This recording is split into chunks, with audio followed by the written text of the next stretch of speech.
Good day, nerds, and welcome to episode 61 of the Nerd Cantina Show. I'm your host, Ken, joined by my co-host, Steve, and this week we're going to cover the nerd topics, starting with some entertainment news surrounding the delay of the Kenobi show on Disney+, some of my quick thoughts on the Age of AI documentary series on YouTube, some Google Stadia news, as well as us looking forward to a future theme park based around Super Mario World. And then we move into the tech news and we cover the hacking of Jeff Bezos. We're going to talk about the coronavirus and how tech has affected both the detection of this as well as the block of information. London has begun using facial recognition software, and the Space Force gets a brand new logo. All that covered this week. Let's get started. Calling back all nerds. Nerds!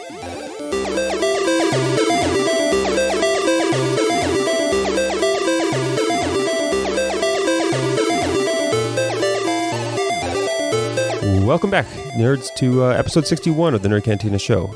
And well, this week kind of starts off with another passing of a high-profile nerd this week. As many people I'm sure have heard by now, Kobe Bryant passed.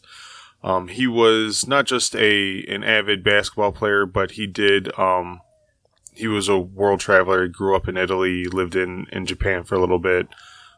He was a huge anime fan, huge supporter of the sciences and businesses.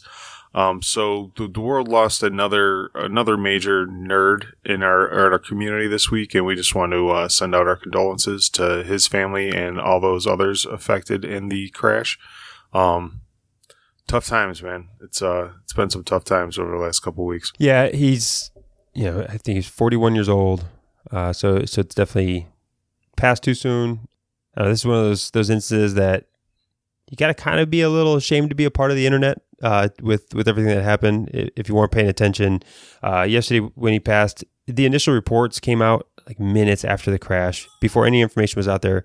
But it's a race to be the person to announce it. TMZ announced it before the police had responded, before any medical teams even responded to the scene. His daughter, his 13-year-old daughter, was on there. So, his daughter, the mother finds out from TMZ, and everybody's finding out about this before anything's confirmed, just because of this need to race to publish information. Yeah, and you think about not even just Kobe's family, but the families of the other members. Yeah, there's nine people that. Well, and they were on their way to a basketball tournament, so kids and coaches were waiting on them, and then I'm sure phones started going off with alerts of Kobe's passing, and they could put two and two together and know that these other little girls and their parents were on the helicopter with him. So now they all found out, their teammates and everything had passed. It's a horrible situation. Not to mention just the disgusting people that are sharing just some horrid memes and poor taste jokes all over the internet right now. If politics wasn't a sign of who you should cut out of your life, you got another one this weekend. It was really easy to hit the unfriend button for me last night. Yeah, so it's definitely sad, and I don't know. Well, I guess we can move forward from this before we get too deep into dark topic there. And I guess we can could just quickly talk about, hey, we're still deep into award seasons at the time of us recording this. Yesterday was the Grammys.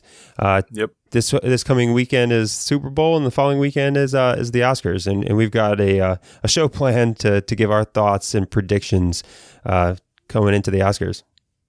Yeah, we're gonna have another guest host, our friend Sean Mullen, who's a Cantina member and an avid moviegoer. We often have some public and private movie talks. He's gonna come on the show, and we're gonna do our Oscar kind of predictions, snubs, winners, all that, and kind of lay it out for you. And we'll see if we had some good predictions. We're gonna get that episode out the Friday before the Oscars, so you guys can listen to that, make your own predictions. We'll come back on the news that next Monday and see if we Nerdstradamus that thing at all. All right, but then moving into current week news. So first topic that we have up is that the Kenobi show, with Ewan McGregor following Obi-Wan Kenobi between movies 3 and 4, the filming has been delayed. So the film crew was sent home.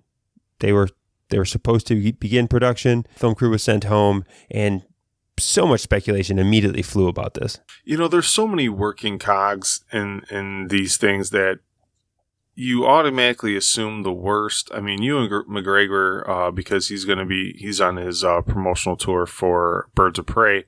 He even came out and said, "Look, it doesn't have to do with creative differences. It's not a big deal. We're just pushing the start date of the production back." He says he still loves the scripts that he's got. Everybody's still on board. He's trying to calm everybody down. But I mean. I work in construction, and things happen that you can't expect that push timetables back all the time. I can only imagine when you got 1,000 employees and everything having to line up at once. The smallest little, someone's got a flu or someone, shipping dates got messed up. There's all kinds of things. You can't go right to, oh, it's all going to burn.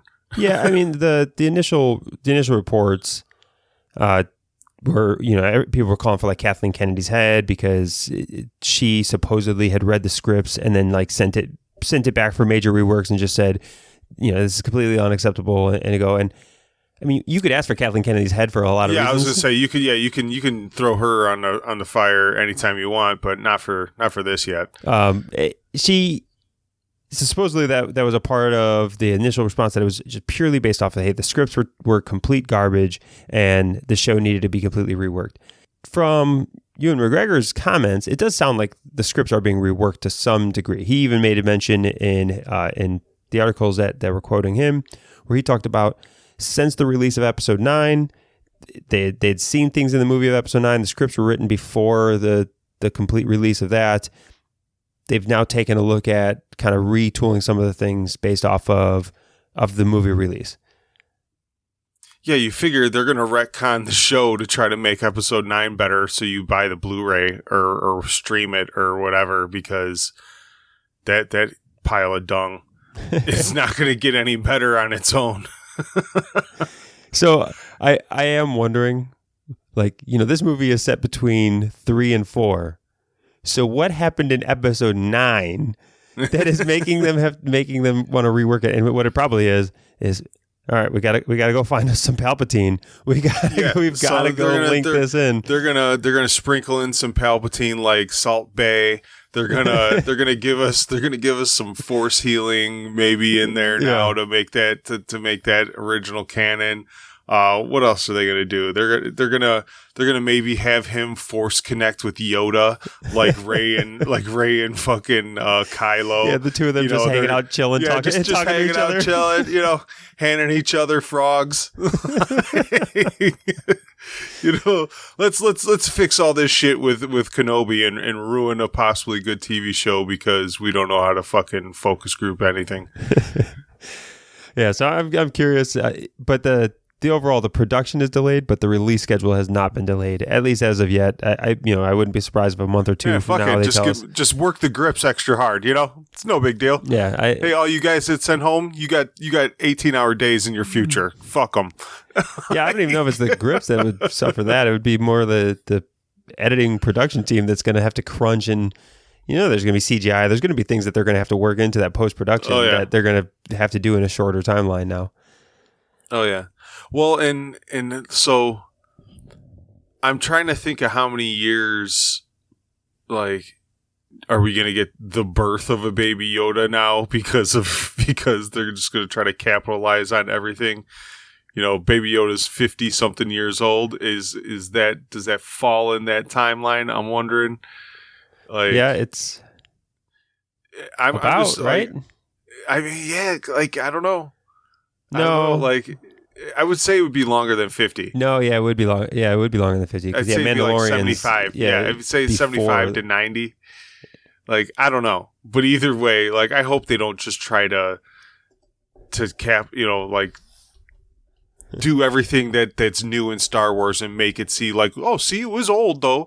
It was around then. No, this show is after. Like, let's timelines of the movies don't line up. Like, let's keep it real. I just hope they don't jump the shark with this because they're trying to do too much and Kathleen Kennedy don't know shit. Well, I mean, I don't know. I think the show still has promise, but yeah, you got to lose a little faith in kind of the continuity of the stories that happens over in Star Wars land. So, yeah, and just for everybody listening with their SJW hats on, we don't hate Kathleen Kennedy because of her gender. She is a moron despite with or without having a penis. She has no foresight, and that's equality.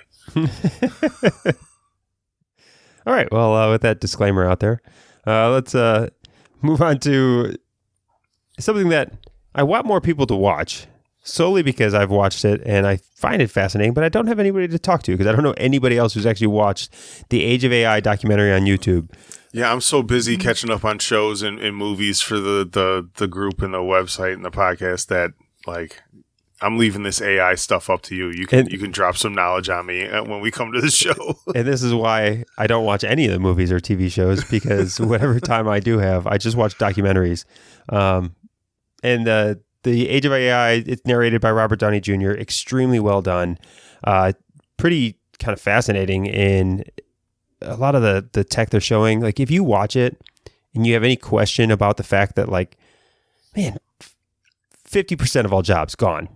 10 to 15 years. Like, there's no way. You look at the level, the intrusiveness of AI technology into just things that you just wouldn't recognize. I want to insert that, like, SpongeBob meme with all the capital and lowercase letters in it, and just be like, but new jobs will form right after. Like, no, they won't. Like, I mean, it's gonna be fucking computers and robots in the future, folks. There's gonna be some new jobs. I just don't think it's a 1-for-1 trade-off or even close. Not even close. Not even. But man, you look at them. Some of the stuff that they break it down. All the episodes are completely broken down into kind of industries.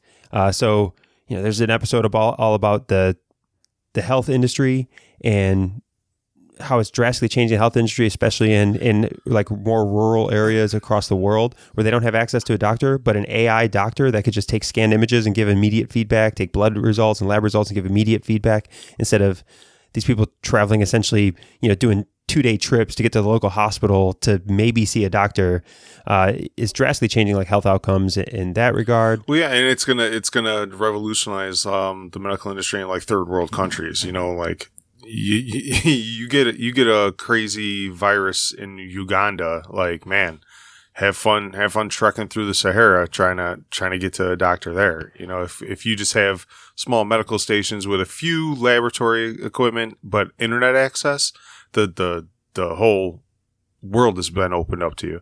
Yeah, and yeah, so they were showing a bunch of just, again, we've talked about it in the past, that also, AI can just do a better job than doctors. Even in first world countries, they could do a better job as radiologist techs, as scanning eye images to test for different, eye deficiencies. That's kind of what I love about the politics of this, because so you have these I wouldn't say anti-AI, but these AI kind of like deniers that say, oh, well, for every time we've had an industrial revolution, new jobs have popped up. Like, this isn't the chainsaw replacing lumberjacks and we just still need a human to operate the chainsaw, but we just need less humans. No, like, your 6-figure, 7-figure job is up for fucking grabs too. It's not just the guy working at Walmart mopping floors. It's not just, and the funny thing about the chainsaw example, right, is we celebrated John Henry for fighting against the chainsaw, right?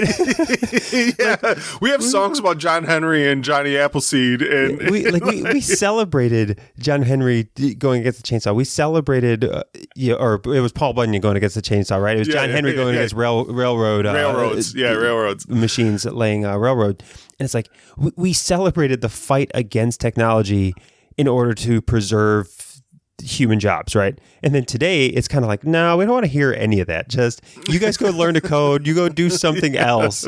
We're getting rid of your jobs. Go somewhere else. And I think that actually is the right answer. I'm not looking to preserve people's jobs and like stunt the growth of AI. It's just, man, just we just know need the shit's coming.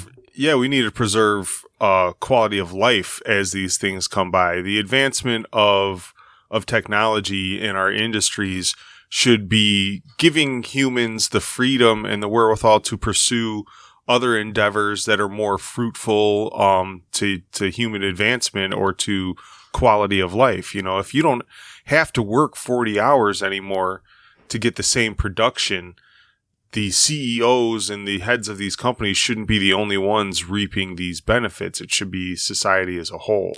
But they have an entire episode 6 of this documentary series called "Will a Robot Take My Job?" And like I said, yes. the answer it shows is yes. The answer is yes. It goes pretty in depth into like, you know, how close automated trucks are. It shows like an entire shipyard, you know, where they're just stacking containers on top of containers coming from the ships. And the only human run part of that really is the crane operator from the ship onto the shore. And then once it's onto the shore, it's 100% robots. It's autonomous trucks. And that crane operator can go like, that crane operator ain't safe. It's probably just people not wanting their $1 billion ship destroyed by a robot, so they want a human doing that. But then once it's on the ground, every other crane, every other thing is 100% autonomous. And it's, again, you look at but even how many hundreds of jobs were replaced there. And it's now just a couple supervisors. Even to defend the robot in that scenario, the crane operator on Oxycontins isn't going to save your $1 billion ship either.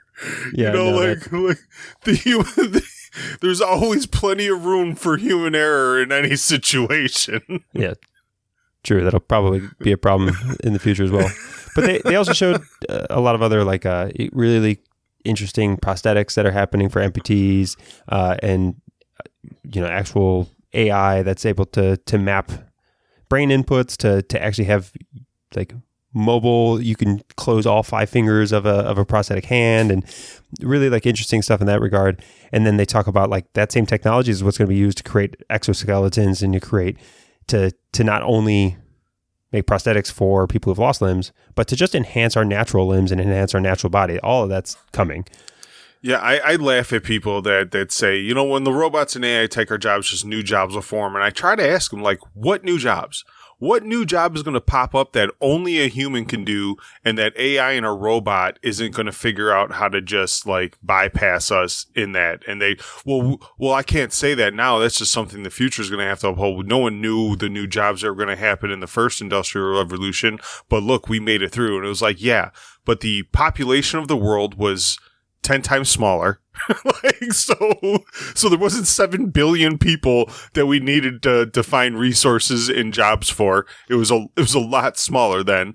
And technology was like the dawn of technology. So it was like just the tip of the iceberg of what technology could eliminate. Yeah, we are now at the peak of what technology can eliminate. Yeah, and if you look at like the previous industrial revolution, a lot of jobs were lost, say, on like the manufacturing floor, but you gained a ton of jobs on the supply chain, right? Because increased production on the manufacturing floors and increased production in those areas created significant more demand, significant more supply. They were creating more products, which created more storefronts, more shipping, more downstream jobs in the supply chain.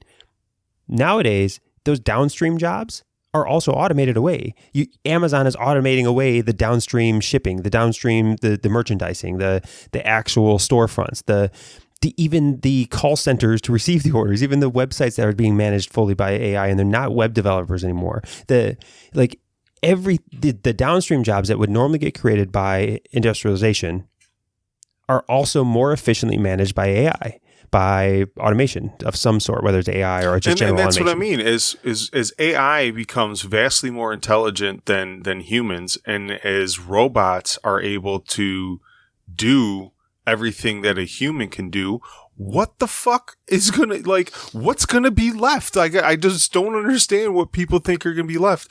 The minute they get robots down with like our level of finger dexterity, we're all fucked. We're all fucked.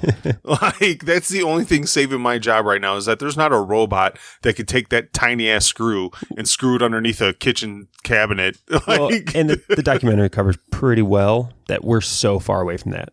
Like, we're so far away from having robots that can handle non-routine things, that can can actually manipulate a really changing environment with some great dexterity and stuff like that. We're very far from that, but there's a whole lot of specialized robots. What's crazy is that some of the most safest jobs right now are the trades.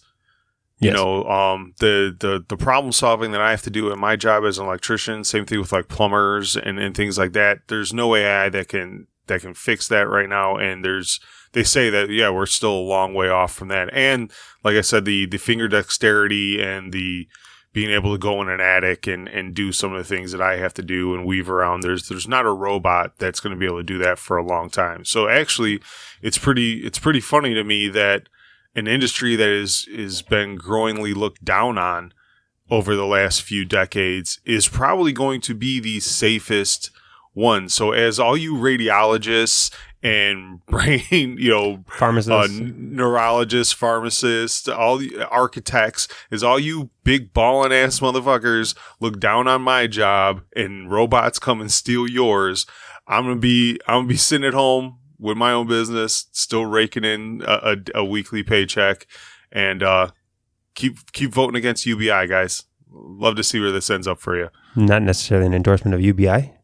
I'm still not on the UBI train as a solution, but I'll take free money. But anyway, in case you were wondering, this is still the entertainment section, not the tech section. We were talking about the documentary that you should go watch for entertainment purposes. So we'll keep going on the entertainment part, and that's Super Mario World. We're looking at the Epic Universe. Some news coming out on that, and man, it looks spectacular. Like, I cannot wait. Like, Star Wars, the Galaxy's Edge, really set the tone for some excitement. Even before that. So the Harry Potter world at Universal is it was before Star Wars, and that's super immersive. Like, you are in Hogwarts. That is where you are when you walk through that place. So yeah, these really immersive lands that are incredibly well designed. We get a new one coming to Universal. The article shared said that it's being built right now, right? Looking for a release this year in Japan. Yeah. 2023, they say Japan should open. Okay, I thought it was the other way around. I thought the Japan one was already in construction, and 2023 is when they're bringing it to the U.S. No, I thought the article stated that it was the Japan one broke ground, but they don't expect it to be fully functional until 2023. That's why we were saying that the one in California will probably be like a 2025, one in Florida maybe 26, 27.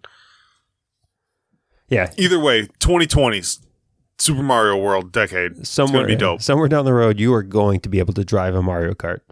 Yeah, I like Harry Potter, but I was never considered a pothead in that sense. I've long been one or the other, but Star Wars was like the first one that they came out that was like, really, man, we made this park for you. Fuck everybody else, Steve. We made this park for you. And now it's Super Mario World. Yeah, it's the same thing. I got a Goomba tattooed on my forearm with 8-bit lettering that says old school, established 1980. Like, that is my generation to be able to drive a Mario Kart and hopefully throw a soft shell at somebody while I'm doing it will be one of the most epic things in my life. Yeah, and it definitely, I think there's definitely plans to have a go-kart track or some kind of, either, I don't know whether it's going to be like free driving or like on a track type driving, put a laser tag, put a laser tag gun on there and like simulated balloons, 3 balloons on the back, and just let us go at it. Just let us go at it. Yeah, I'm waiting for when they start showing like the actual like images, the actual architect drawings, and the concept images in full. Not much to go off of here other than just some general excitement. Oh, plumber tube slides. I could vision it right now. Like it's so like I hope to God there's like, so you remember when you go to a carnival when you were a kid and they had that one trailer that was just like this Indiana Jones adventure, and you had to go in like the hamster wheel was spinning around, then you'd run through one of those drawbridges, and like I hope to God they have something like that, but Super Mario themed. You know what I mean? You got to jump over the wheel of flames that just spins around. It'd be so dope. It'd be so dope. All right. My kids are gonna live it up. They're not gonna appreciate this shit as much as they should. Well, somewhere in the future, in the 2020s, I will visit Super Mario World. So that's gonna happen. But all right, let's move on to, I guess, our last entertainment topic. And I really just wanted, I put this out there. It's from Business Insider, and they're just saying that the Google Stadia's early adopters are losing patience with Google. Yeah, I haven't picked up my controller in weeks. I was going to ask you, have you even attempted to see if it's the latency issues and stuff have gone away?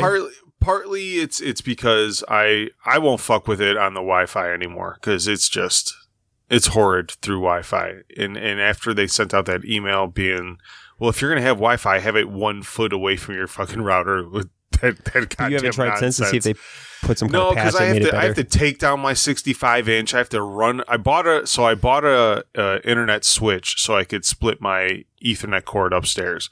But I still have to take down my TV, run a new Ethernet cord, run a new HDMI. I just haven't. Yeah, that's a lot of work for Stadia.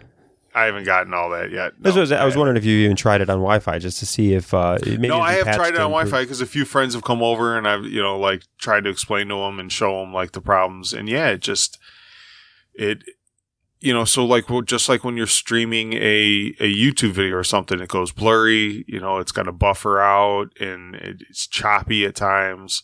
The amount of free games they said you were going to get when you bought it was a goddamn lie. I think I can only play 3 games, so the monthly is just basically, so instead of buying a $500 console, they're basically hooking you at $9.99 in perpetuity for as long as you want to play Stadia. And then on top of that $9.99, you got to buy games.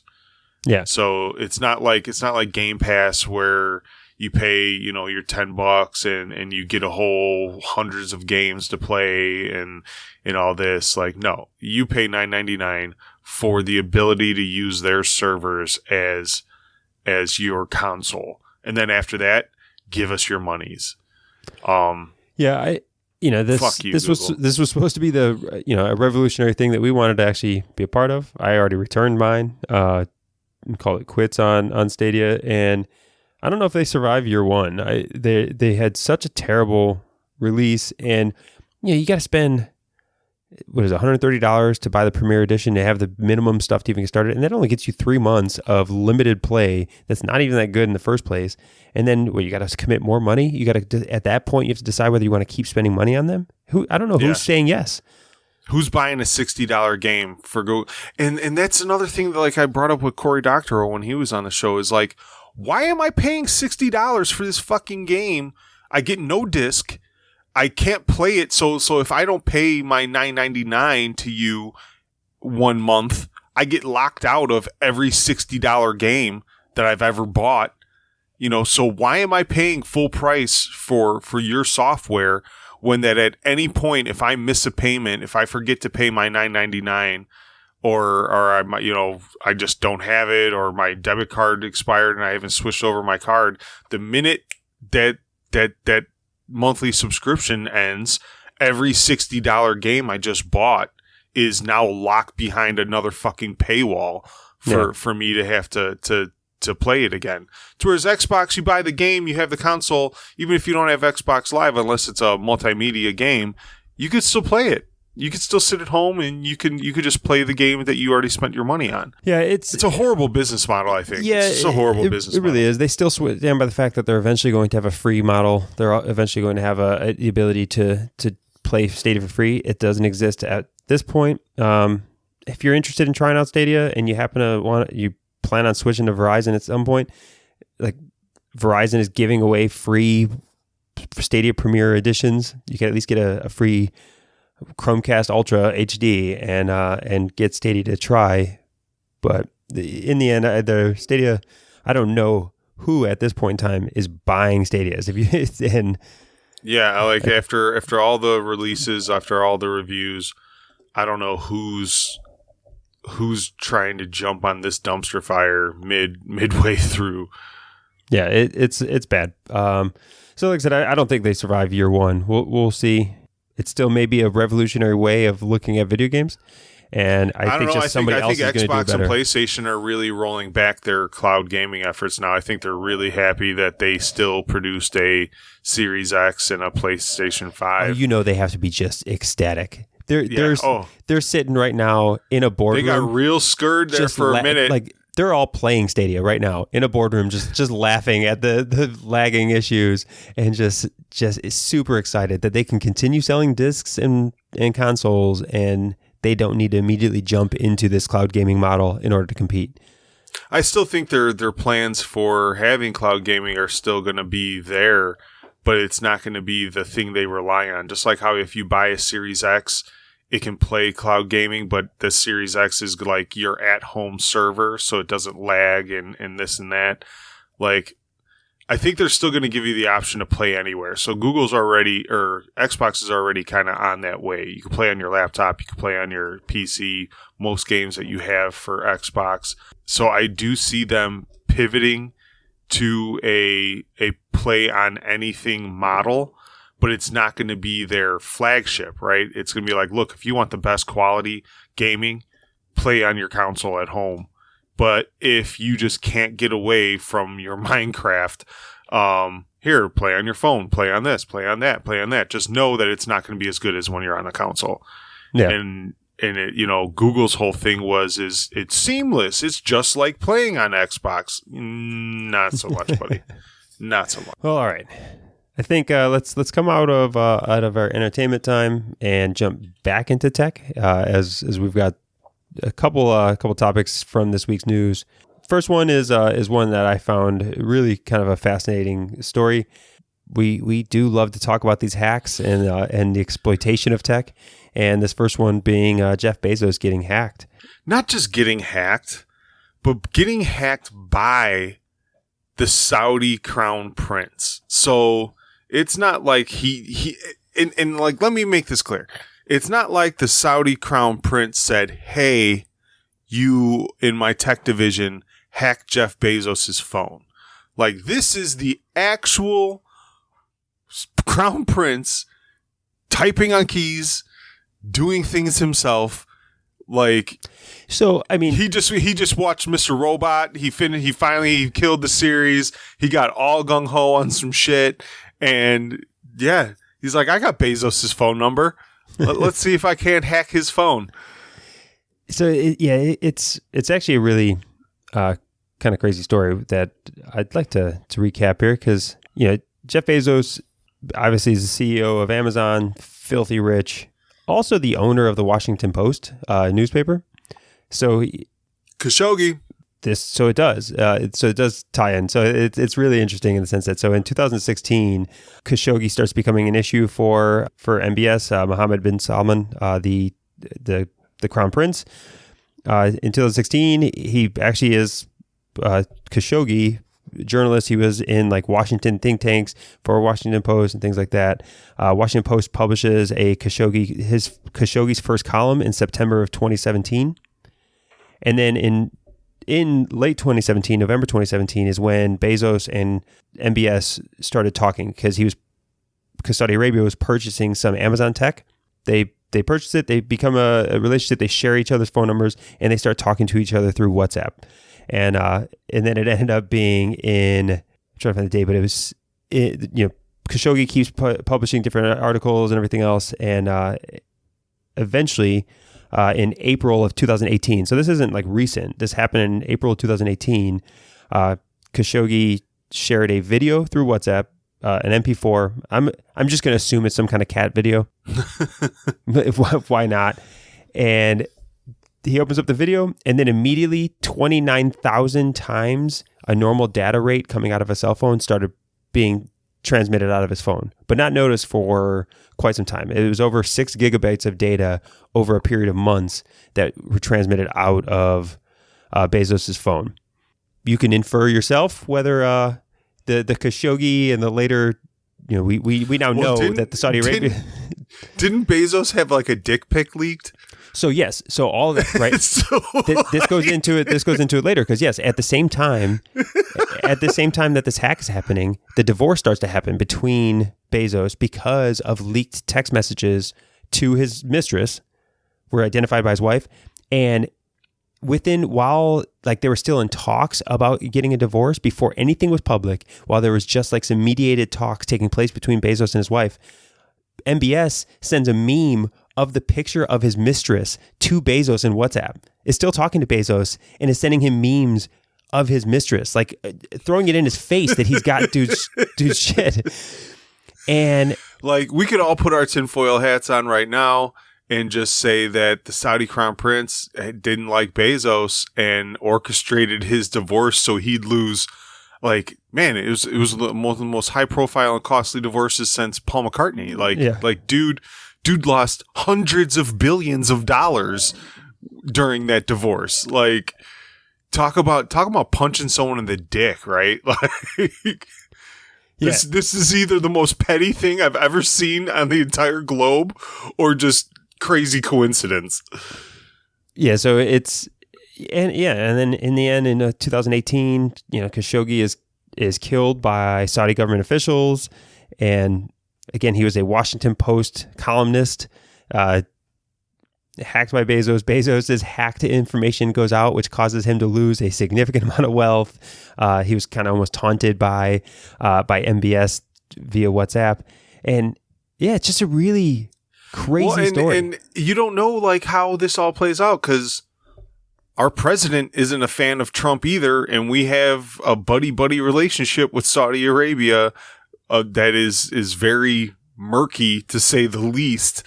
Like, who knows where this goes and how this is? It's too fucked up to just be like, oh well, it happened. Like, no, there's some seedy, backdoor, petty bullshit going on between world leaders and the richest man on the planet. Like, this is insane. I will say that there is they're doing like research on this individual topic because I just wanted to know how the hack happened and stuff like that.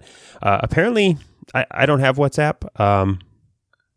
Millions and millions of people do, especially worldwide. It's a big messaging service. It's apparently full of terrible exploits that people have used over time. Like, there was apparently an exploit. It used to be one of the most encrypted ones, but it fell off as of late. Like, so allegedly, people that illicit illegal substances stopped using it a while ago because it wasn't as secure as some of these other encrypted text messaging services. Yeah, so the end-to-end encryption, as far as like privacy, is still there. But as far as its ability to transmit malware, it's got full of exploits for malware to be sent, like through an MP4. And who owns WhatsApp? Is that Facebook? Yeah, or Twitter? Facebook. Yeah, No. Facebook. Facebook owns WhatsApp. Of course, Facebook owns it. I knew it was one of the three. I couldn't remember if it was Twitter or Facebook. But yeah, there's exploits in WhatsApp that's been patched now, but it was to where like somebody could just call your number through WhatsApp. You didn't even have to answer, and that phone call would put malware into your phone. There's all kinds of different links, different MP4s, and WhatsApp in no way is protecting you against malware being transmitted. And it doesn't even, the way WhatsApp is designed, it doesn't even necessarily require your interaction to accept it or receive it. So there's a lot of phishing campaigns and things that actually have used exploits in WhatsApp because unlike email phishing where you got to get somebody to actually click, you got to get somebody to actually download, it wasn't even like that case in WhatsApp, that the app itself would automatically kind of download these things and load them into your phone as a received message or a received phone call. So a lot of that, some of those exploits have been filled, but still kind of a dangerous situation there, potentially, especially for somebody like Jeff Bezos, who you have very sticky things for people to want to steal. I mean, you're the richest man on the planet. How do you not have like a team of your own tech nerds just to secure your own personal shit? You know what I mean? Like, or like all your personal messaging on one device a burner phone for your mistress, how do you not have a burner? How do you not have a burner? And a Palm Pilot for all business, but you don't ever mix you don't ever mix those three things. You don't mix your secret personal with your real personal and your professional. None of those should all be three different devices if you're that kind of guy. It's your LinkedIn, your Facebook, and your Tinder. You got to have a phone for each. We'll have to make one of those for Bezos now. John, get on it, John. All right. Well, but this is to me. This is a crazy story. I find it incredibly interesting. If you want to look more into the Khashoggi and MBS and all that stuff, and really get conspiracy theory on this, you can. Yeah, put your tinfoil hats on. Drop us a line. Let us know how you think this went down. Because I got all kinds of ideas. But as far as on the tech front, just be wary of some of these messaging apps, and everything in the hacking world oftentimes relies on trust. If you trust the sender, do you really need to care what WhatsApp's security is? But I guess if you're going to deal with things like MBS or whatever else, or you're adding people into your messaging services that you don't necessarily know and you don't trust them, don't trust the services to protect you from their bad intentions. Yeah, speaking of hacks, just to put it out there, there's a new one going around that I received, and I seen an article shared about it. So it's going around pretty widely. You get a FedEx notification that your tracking number is live for whatever package you got coming. And then you click it, and it sends you to a fake FedEx site and asks you to take this survey. And once you take the survey, you're fucked. You're fucked. I don't click anything. I don't. I have zero. Oh, yeah. I wonder how much real shit I miss on just because I get emails and text messages that I'm just like, nope, not today, Satan. No, I didn't win that raffle, Girl Scouts. Go away. Yeah. How many fucking real $50 gift cards am I missing out on? All right. Let's move on to another major thing this week, and that's surrounding coronavirus. And I want to talk about coronavirus. Kind of a scary pandemic that might be taking place here, and it intertwines with tech in some interesting ways. So I want to talk about it. First, when I first heard about the coronavirus, I really thought, man, Netflix is really stepping up their advertising game, because they just launched that pandemic show. Man. Then within 24 hours, you start hearing about a real, and I was like, shit, Netflix. I know you got $17 billion worth of content coming out, but man, you're going to start some diseases over this shit? Yeah, I don't see them wanting to kill off subscribers, so I don't think they. Well, that's why they started in China. They don't. That's not their target market. China's everybody's target market.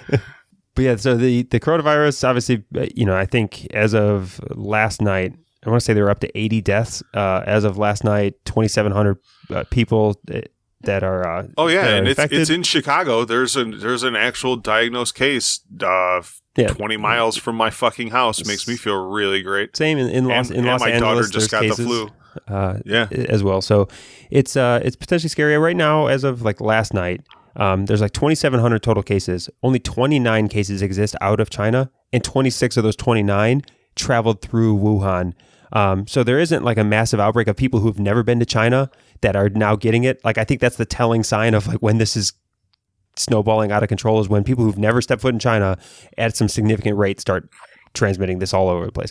Not there yet. Maybe next week we'll have a different story, but well, what's really scary is our first point of the topic is the misinformation campaign that China uses to suppress the seriousness of this. So they're saying that the death toll is what you said, 70. They think it's even higher than that, but China was classifying it as pneumonia deaths. Is in order to not alert the world and not look bad on the world stage, that they were classifying this virus as pneumonia deaths until they couldn't keep it under wraps anymore. Right, and they were detaining journalists who were writing about it and blocking anybody's messages or posts or anything else that people were putting out that were talking about it. So China was keeping it absolutely quiet as long as they could through their authoritarian system, which is so fucked up because it's not even about your own country. It's like China, all right, do whatever you want in your own country, but when shit like this can affect the entire planet, we know the worst case scenarios of these super viruses and shit like that. When you're putting other nations at risk, like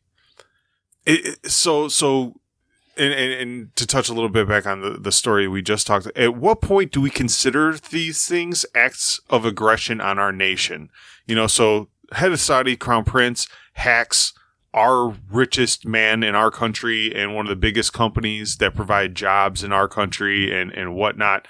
How is that not of an act of aggression and a national security issue for our country? Same thing with China. Blocking all the information about a virus that could potentially wipe out hundreds, thousands, tens of thousands, hundreds of thousands of people in all sorts of nations. How is that not an act of aggression against our nation? Yeah, I mean, I think it's an act of aggression against everybody, or I don't know. It's not really, it's not really aggression. It's just I know. How do you even classify that? You can't. But it's so weird to think that like. Here we're talking about it between like January 6th to January 19th, when this stuff was like ground zero in Wuhan district. It didn't make their news or newspaper a single time, not a single incident of it. That because they weren't allowed to, right? They weren't allowed to report it. They weren't. So don't tell people to stay home if you don't have to go. Like, don't tell people Wuhan, like, wear face masks, wash your hands. Like, no, just fuck it.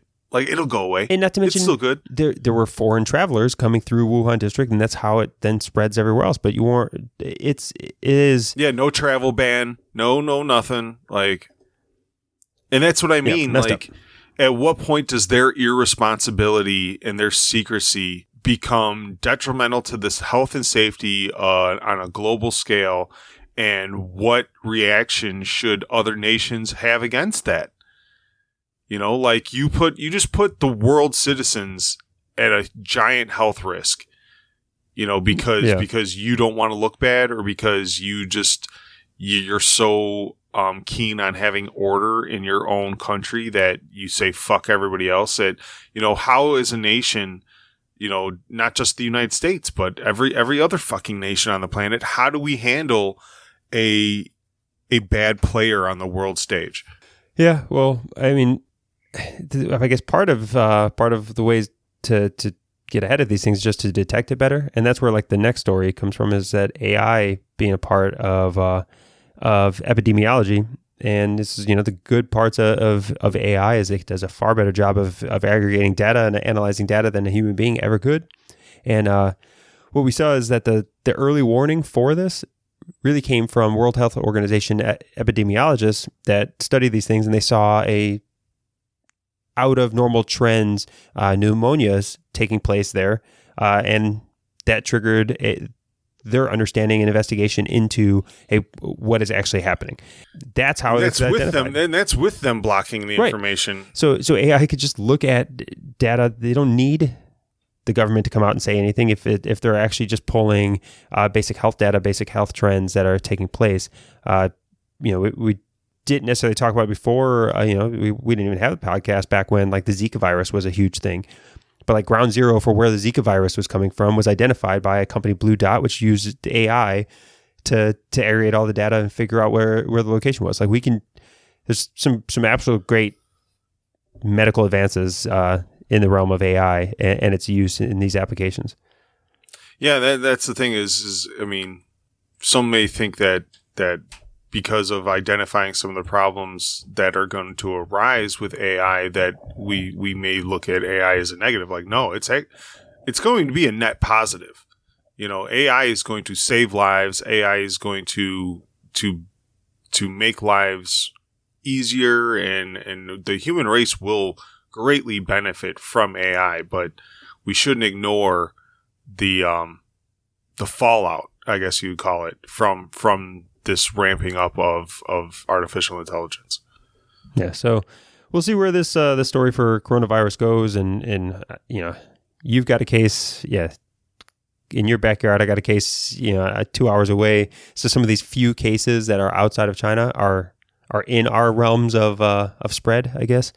So hopefully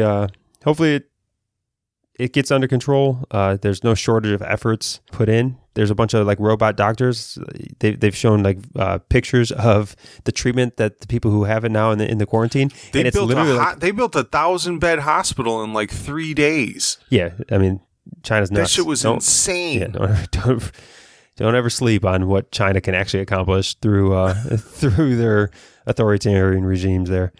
And but I'm talking about even like everywhere, like there's these robot doctor stations that essentially like people are in quarantine.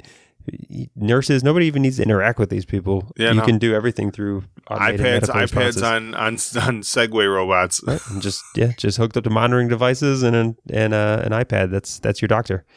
Bottom line, folks, wash your fucking hands. Yeah, wash your fucking hands. Oh, it's sad. It's sad that that's the only defense we really have. You cough in my direction and you don't cover your mouth, I'm punching you in the throat. That's all I know. All right. Well, let's go with our next topic that's also going to get us socially triggered. We talked about it last week a little bit in the U.S. police force looking at using facial recognition. And then, hey, we're not alone in that. London, so the Scotland Yard forces over in London are beginning to use facial recognition cameras for the actual detection of criminals. So if you're on a watch list and they've got a bolo out for you or whatever it happens to be, they are scanning everybody's face as they walk through in order to determine if you're a criminal or not. Yeah, I just see the British handling this a little differently than our triggered asses do. They don't voice their gripes the same way that we do, but it's, man, this it's scary, you know, because V for Vendetta is coming. like it's coming, man. So it's all coming. This facial recognition stuff, and I kind of want to go back and read it. You talked about Cory Doctorow earlier. I'll talk about him now, and his book series Little Brother, and then the sequel's out, and his third book in that I think comes out later this year. And it's all about like facial recognition. And when I started doing some research from last week, and then it pops up again this week, I started doing research into like really where is facial recognition being used, and what is the kind of the purposes, and what are the privacy concerns there. And some of the privacy concerns are obviously we would all find it a violation of privacy if everywhere we walk there was a police officer on the corner of every street asking to verify our ID to make sure we're not criminals, right? We would absolutely 100% say that is an invasion of privacy. Go fuck yourself. I'm not showing you my ID. Well, that's what these facial recognition cameras are going to do. Everywhere you go, you are being verified as criminal or not. And all it takes is one hit that you contorted your face in just the right way that it gave you a false positive to somebody else. And in God London, forbid you're wearing the same Target shirt and hat that some other asshole's wearing, like. Well, and in London, what's happening is if somebody triggers that system as they're walking through these areas, and they trigger that system as somebody who's got a warrant out for their arrest or happens to be somebody they're looking for, it'll send a text message directly to a cop that is in that vicinity, tell you where you're at, it'll track you, and then a cop can go locate you. So again, just think about how disruptive that could be if there's just false positives being thrown all over the place. And if you look at accuracy rates for facial recognition software, not saying that robots are racist, but they falsely identify black people way more than anybody else. Yep. And it's a fact that's built into the system. They have not been able to increase the accuracy to the same level. It's all as about light European reflection. Type. Yeah, it's all about light reflection and stuff. And the darker skin tones just don't reflect the same way that everything else is. So, robots think all black people look alike. Yeah, and when it comes down to part of that privacy is like, do you feel that you need to? Yes, could we all say categorically? Do we want the rapist to be found by the most expeditious means possible? Yes. Do I also want to have to verify and justify that I am not a rapist if I just happen to resemble one and have false positives? Do I need to prove my innocence in that regard? And that's really part of where I've always had an unpopular opinion towards this. So if you want true freedom, you have to accept that a certain amount of bad people are going to get away with doing bad things. Right. You have to accept that. If you want true freedom and you want to live in a free society, which we have all strived for, you have to come to terms with the fact that certain amount of bad people are going to do bad things, and they're not going to get caught. Yeah. I would rather see 100 criminals get away with it than have one innocent man imprisoned. And that's a stance that we have to accept if we want to live in a free society. And I don't think a lot of people can come to terms with that. There's a lot of people that just can't get over that, you know, sometimes bad people do get away with it. And if you want to have privacy in your home, if you want to be able to walk the streets and not be treated as a criminal, then you just have to accept that some criminals are just going to get away with it. Yeah. So, and it's not even necessarily criminal or government actions. When I started looking into who's really using and buying the facial recognition software, it's all about it's like stores. So like stores are doing it to identify shoplifting, to put people on their own little watch lists internally. College campuses is a big target for facial recognition software. You know, you could say that would be great for weapon identification and you know, active shooter type stuff. But they have instances where there's college campuses that are putting facial recognition in dorms to identify when a non-resident is there in the hallway. It's like, yeah, that could be safety. They could also be somebody just creeping on somebody you were sneaking into your room that night. Like, fucking AI cock block. Fucking AI cock block. When the RA on your dorm floor gets a text message notification because there's an unidentified female walking down the hallway on the floor. You fucking dicks. You know, but yeah, it's a touchy subject, man. You have to be okay with a certain level of not having, you know, because to me it's all about control, about being able to control the things, the laws and the rules we have set in place, and keeping that kind of like order. But you can't have that level of order without infringing on the things that you're trying to protect. Yeah, and like I said, and that's, you know, rights exist in, you know, when we're talking about through the government and government privacy. But I think really one of the things that needs to be discussed and addressed is in the public sector or in these private companies and what they're able to do. You know, should a college campus be able to check a student's attendance, be able to verify their identity, be able to surveil them to some degree? You know, this is what.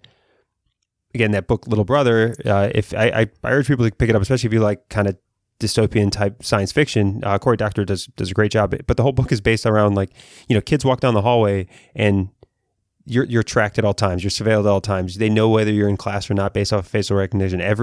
Teachers don't need to take attendance because there's cameras in every single classroom and it's telling you where you are.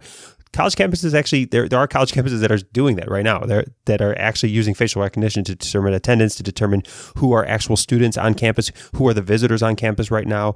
And just because I walk on a college campus, does that mean I am voluntarily succumbing to being scanned and being identified by my face? Your existence is in recognition of these terms of services. Yeah, like you have a face, therefore you have opened yourself up for facial recognition. That's all it takes. Like you. Well, and it's like they're already rolling out like facial recognition. I talked to a store owner and he was like, "Yeah, we're going to put facial recognition in the store that tracks eye movement to see how long you're looking at a product, to see what, like, a lot of people are using it for marketing purposes, and then all that data is going to get aggregated and sold and bought by whoever. So once again, our existence is being monetized and profited off of, yet we get nothing back. UBI. Like, there's all kinds of situations that are going to arise from this. And as a society, did we fucking sign up for this? Like, or is it just something that is being implemented and pushed on us without ever asking our opinions on whether we this is how we want to live? Yeah, I don't know. I think it's conversations that should happen, though. I think more people should talk about it. You know, there at least at a minimum needs to be greater transparency in it. Like, if I walk into an area that's using cameras as facial recognition, there should be some kind of disclaimer. There should be. I should not unwillingly be a voluntary participant in face scanning, facial recognition, personal identification type systems. That shouldn't be part of it. I'm waiting for some guy to invent the like aerosol spray that you spray on your face that scrambles facial recognition like they did with the license plates for the license plate cameras and shit. Like, face be gone. Just take this one spray. You can walk into the store and know that you're not being tracked. Man, the future is going to be fucking crazy. Yeah. By the time I'm an old gray man that can barely walk and shit, I'm just going to be telling my grandkids, like, y'all don't even fucking know, man. Y'all don't even know what you were born into. There's going to be a whole future market for like just selling prosthetic noses and birthmarks and stuff that you could just move every day to a different location in order to fool the systems. Someone's going to need to put my old ass on an iceberg and just ship me off to sea because I'm going to be screaming from the mountains about this shit. But yeah, so I think that's the last of our major kind of tech things. The last one is just a fun one to go out on. Yeah, we always try to end it on something fun.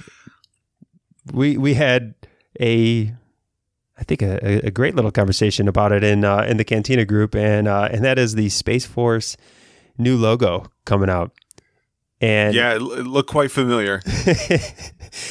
It's hard to not see the resemblance. Like when you look at it between Star Trek, Space Command. When they're right next to each other, you're just like, huh? Really? Really? Okay. Like this looks like the Space Command thing, but instead of like the inverted U, it's just like a mouse pointer that's in the middle. It's the most perfect logo we've ever designed. I'm very proud of this logo. It's the greatest logo. But yeah, so the internet completely just side by side compares the George Takei is asking for royalties. Oh, that was great. George Takei he is phenomenal. He's a great Twitter follow for sure. But yeah, he criticizes it. It is just I actually like the logo. I don't know. All I know is if I join the Space Force and they put that logo on a red shirt, I ain't fucking wearing it. Not me, motherfucker. Not me. You give me that yellow one. You give me the blue one. You take that red one, shove it up your ass. Yeah, I think the logo's good. I don't know. I'm not mad at the logo. Yeah, I ain't mad at it. Go ahead, run funny with it. But let's accept what is pretty apparent to our face. Yeah, you definitely stole some likeness there of Star Trek. But I guess if you're gonna steal somebody's likeness, you got to go Star Trek. You gotta go Star Trek. Yeah. You gotta go Star Trek. It's basically what the show is. We are incepting the real life form of the show right now as we speak. like maybe Star Trek was a vision of the future from who is the showrunner of Star Trek? He was a famous name. I can't remember. God damn it. I don't remember. I hate when this happens. Yeah, maybe he was a prophet.